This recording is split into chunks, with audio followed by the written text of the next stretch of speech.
नमस्कार, मैं doctor PC आचार्य। पिछले व्याख्यान में हम चर्चा कर रहे थे छायावाद की और छायावाद के भीतर साम्य ग्रहण की विशिष्ट प्रणालियों की। हमारे यहाँ साम्य मुख्यतः तीन प्रकार का माना गया है।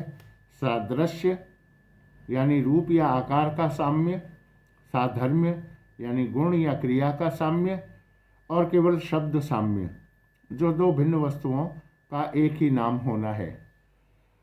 इनमें से अंतिम तो श्लेष की शब्द क्रीड़ा दिखाने वालों के ही काम का है।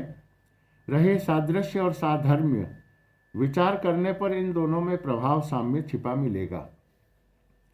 सिद्ध कवियों की दृष्टि ऐसे ही अप्रस्तुतों की ओर जाती है, जो प्रस्तुतों के समान ही सौंदर्य, दीप्ति, कांति, कोमलता, प्रचंडता, भीषणता, उग्रता, उदासी, अवसाद, खिन्नता इत्यादि की भावना जगाते हैं। काव्य में बंधे चले आते हुए उपमान अधिकतर इसी प्रकार के हैं।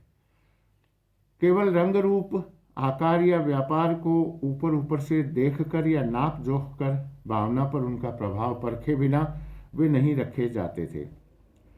पीछे कवि कर्म के बहुत कुछ श्रम साध्य या अभ्यास गम्य होने के कारण जब कृत्रिमता आने लगी, तब बहुत से उपमान केवल बाहरी नाप जोख के अनुसार भी रखे जाने लगे।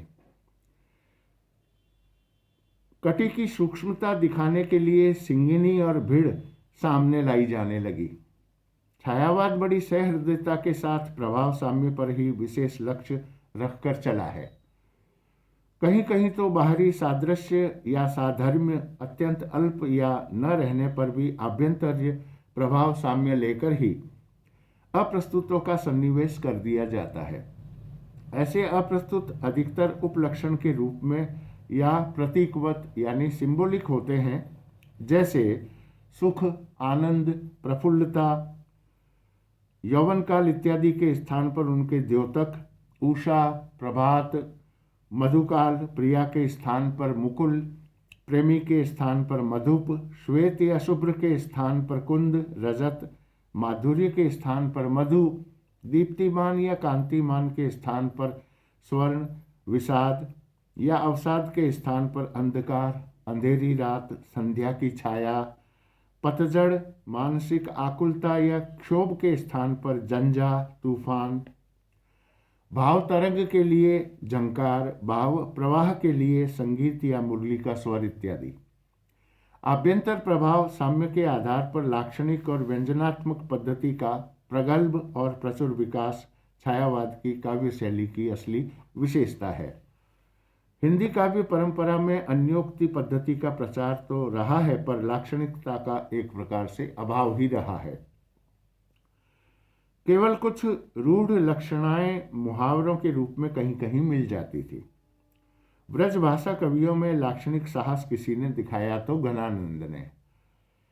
इस तृतीय उत्थान में सबसे अधिक लाक्षणिक साहस पंत जी ने अपने पल्लव में दिखाया। कुछ पंक्तियां देखिए। धूल की ढेरी में अनजान, धूल की ढेरी में अनजान, छिपे हैं मेरे मधुमय गान। यानी धूल की ढेरी असुंदर वस्तुओं के लिए प्रयुक्त हुआ है। मधुमय गान, गान के विषय अर्थात सुंदर वस्तुएं। मर्म पीड़ा के हास, हास यानी विकास या समृद्धि, विरोध वैचित्र के लिए व्यंग, व्यंजक शब्द को लेकर लक्षणा। मर्म पीड़ा के हास, हे मेरे पीड़ित मन, आधार आधेय संबंध लेकर यहां पर प्रयुक्त हुआ है। चांदनी का स्वभाव में वास, विचारों में बच्चों की सांस। चांदनी यहाँ पर मृदुलता या शीतलता के अर्थ में, वहीं बच्चों की सांस भोलापन के अर्थ में काम में ली गई है। मृत्यु का यही दीर्घ निश्वास, मृत्यु आसन्न मृत्यु व्यक्ति अथवा मृतक के लिए शोक करने वाला व्यक्ति। कौन तुम अतुल अरूप अनाम, शिशु के लिए अल्पार्थक के स्थान पर निषेधार्थक के रूप में काम में ली गई है।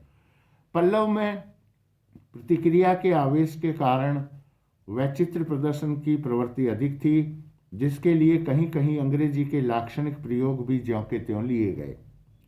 पर पीछे यह प्रवृत्ति घटती गई। प्रसाद की रचनाओं में शब्दों के लाक्षणिक वैचित्र की प्रवृत्ति उतनी नहीं रही है जितनी साम्य की दूरारूढ़ भावना की। उनके उपलक्षण सिंबल्स सामान्य अनुभूति के मेल में होते थे, जिन पर हम चर्चा करेंगे आगामी व्याख्यान में। तब तक के लिए बहुत बहुत शुभकामनाएं। स्वस्थ रहें, सजग रहें, सतर्क रहें।